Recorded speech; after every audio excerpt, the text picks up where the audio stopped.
Қазақ халқы ежелден ұрпақ тәрбиесіне үлкен мән берген. Тәрбие тал бесіктен деп, баланың болашағын бесікте кезінен ойлаған. Ұлттық тәрбие ата-анаға құрмет, үлкенге іззет, кішіге қамқорлық, қоғамға пайдалы азамат болуға үндейді. Қазақстан зайырлы мемлекет. Бұл әр азаматтың діни сенім бостандығы бар деген сөз.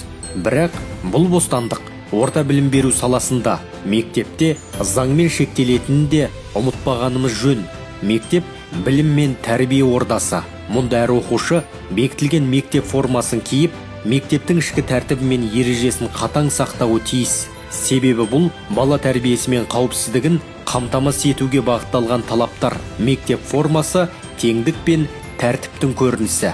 Өкінішке қарай, соңғы жылдары мектептерде діни атрибуттар мен шариғатқа сай киінемін деген оқушылар кездесіп жүр.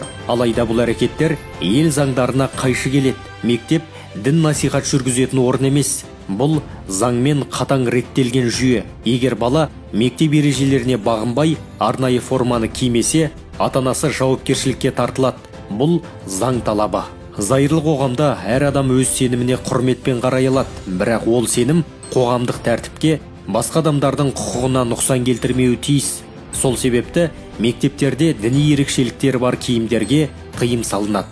Бұл ешкімнің сенімін шектеу емес, керісінше оқушылар арасындағы алауыздық пен жікшілдіктің алдын алу.